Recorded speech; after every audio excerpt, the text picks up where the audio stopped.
Bandits has released a report saying that they would not stop until the government grants them amnesty. You see what we're talking about?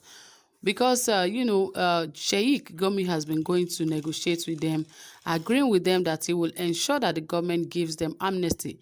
Now they come out to boldly say that if they are not giving amnesty, they are not going to stop attacking people. You can see how bad things can get. We don't have to wait for things to get worse before we understand that things should be made right by the government, but the government do not even care, because if they care, they should not even allow terrorists to keep terrorizing Nigerians until this level where things would get out of hand.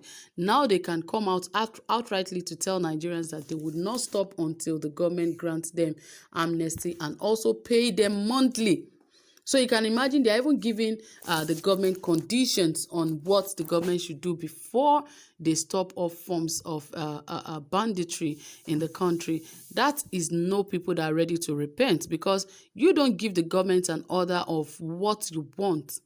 That is even if the government is negotiating with you. But because Sheikh Gumi has been going on behalf of the government, going there to negotiate, saying that these guys, all they wanted is amnesty, they don't have to force it down the throat of government to say that they should grant them amnesty, and not just amnesty alone, that the government should also grant them monthly salaries even after they've been given amnesty. This is a very serious case. Anyway, guys, more details I'll bring to you shortly, but please, if you have not subscribed, please do, and also give this video a thumbs up. Yes, don't forget to hit the notification bell so that you can get updated anytime we drop a new video. All right, guys, without further ado, let us dive right in here and see what these bandits are saying and what they released for Nigerians to understand what they really want from the government. Yes, bandits in Sokoto released a statement saying that they won't stop attacking until government grants them amnesty and also pay them monthly allowances. Bandits have told residents of Dunkawa village in Sabon Beni local government area of Sokoto state that they will not stop attacking communities in the area until the government grants them amnesty and pays them monthly allowances. It was gathered that the gunmen who stormed the village with sophisticated weapons on Thursday boasted that no one can help the residents unless their demands are met. They came into the village armed with sophisticated weapons, shouting different slogans. They walked around unchecked. They were moving freely and even patronized local shops. They told us not to panic, as they were not in the community to attack or kill anybody, but to send us to the government.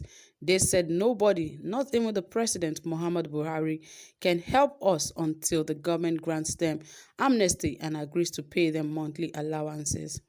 They have been attacking our community. They were here last week and killed some villagers. We have recorded more than 5 attacks this month alone. A resident in Dunkawa told us Islamic cleric Sheikh Hamad Gami had claimed that bandits learned kidnapping from Niger Delta militants, advising the Nigerian government to extend amnesty to them as it was done to the militants. Gomi, who has been visiting the gunmen in the forest in an attempt to negotiate a peace deal with them, said anyone who goes ahead with criminal activities after amnesty has been granted should be dealt with. The cleric thought, however, drew mixed reactions among Nigerians, with many people criticizing him, including the governor of Kaduna State, Nasir El-Rufai, who described the move as useless.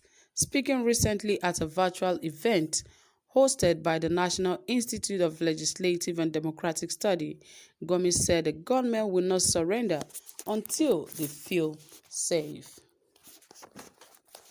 He said, nobody can justify criminality.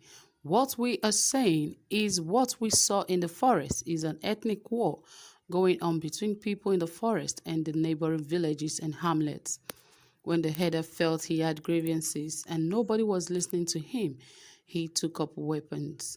So when we went there and they saw a listening ear, they were ready to negotiate, tell us their grievances, and ready to incorporate into the society.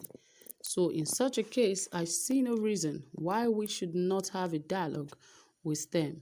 Looking at their educational status, they don't have any official or unofficial education.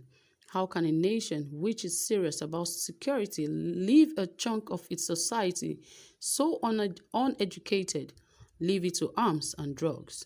I don't think that society is serious. How can we disperse them? Rehabilitate them because they are holding arms to protect themselves. If you don't show them they are safe in the larger society, there is no way they can leave their weapon. And that's why we asked for amnesty for them, just like we had in the Niger Delta. I'm not justifying their kidnapping. What they do is crime, but their kidnapping is to get more money, to buy more weapons, so that they can protect themselves.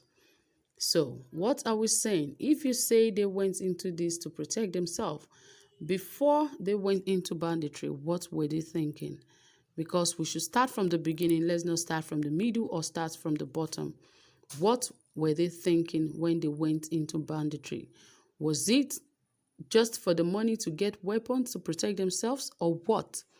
Because I don't seem to understand the language to which Gomi Sheikh is actually saying, because he's saying that these guys, what they're trying to say, they want to feel safe in the larger society, that they don't understand what the people are doing, but rather the only way they can feel safe is carrying arms, and the only way they can also feel better is when the government decides to give them amnesty and make them believe that indeed they are safe. In what way? Okay, let's say the way they are terrorizing the country, everyone is now so afraid and scared, and everyone now goes about with arms, saying that that is the only way they feel safe. Is it enough reason, or is it justifiable that people go about with arms, saying they just want to feel safe? That is why they go about carrying arms.